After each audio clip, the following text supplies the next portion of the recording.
there is still work to be done. I just want to add a couple points to that. Here in Grand Rapids' latest census, almost every other racial demographic decreased in population in Grand Rapids.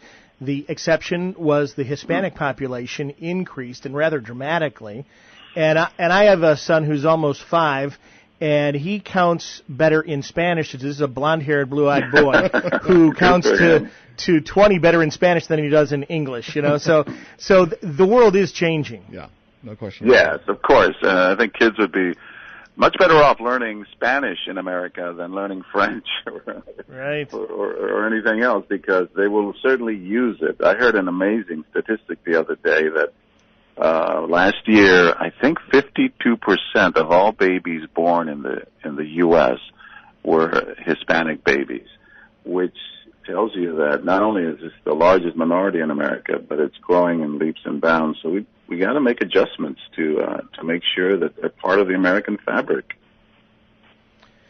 All right, and I wanted to ask one more question, kind of a global question, since you have this experience covering these issues from the start, really, at ABC. Has Central and South America been lost in the conversation globally since 9/11? We've got so much focus on these hotspots in the Middle East and the terrorism problem. We've got this incredible population that is being leaders in the 21st century in a lot of ways, and it just doesn't get coverage.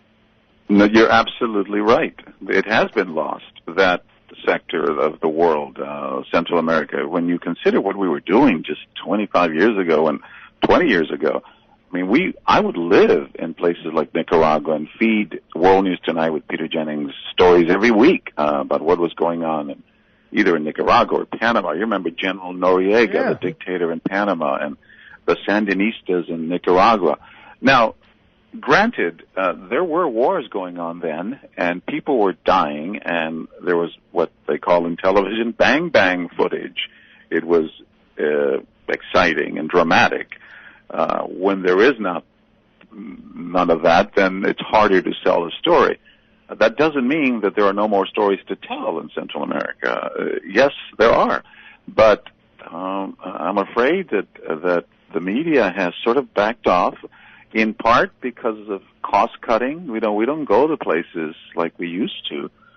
We sort of ceded that coverage to networks like CNN, which 24 hours they've got to cover the world. We don't. We have half an hour of world news, and when you take the commercials away, it's 22 minutes in the evening news.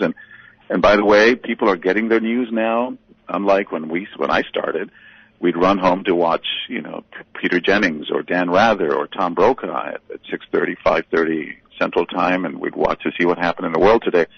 Now, we all know what's going on our phones and on our computers, so we don't have to. So, consequently, not as much money is being made by network news divisions in covering the world. So all of that means that we don't get to hear from places like Costa Rica or Guatemala, and we should. It just kills me that we don't do more stories down there.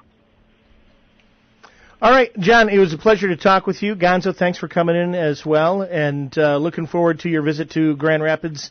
Yes, it's a great dinner, November 1st. Yeah. Again, the intent is to raise funds for student scholarships and faculty and staff merit grants that will go to a great cause. So thank you so much, both of you, for giving us publicity. And John, I'll see you then. David, pleasure talking to you. Likewise. Thank you so much, John. Take care, John. All right, there he goes, and a fascinating guy. And you and I grew up in the same environment that he did in terms of the media culture and what we were. I mean, we grew up in that 3 to 5 channel universe, and the evening news at 6:30 network newscast, and that's just very different than it was back then. It's all on our phones, John. Yeah, we don't need to go anywhere but just to pick up our phone. But great question, by the way, Dave, on asking about Central America, because I've often wondered the same thing. It's lost. I mean, you and I. It was a big part of the discussion during the Reagan administration. With Nicaragua, and there was a big Central America focus.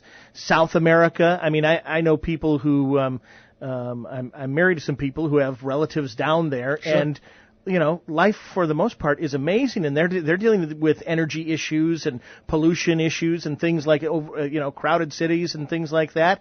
And there are stories to be told. Maybe we can learn from some of them, and they just don't get coverage. Well, talk about we have immigration issues here, right? Yeah. Well, there are immigration issues in Mexico. Right. And from the Central American countries coming into Mexico to get through to come to the United States, and they're dealing with their border issues as well. It's interesting, but it doesn't get covered.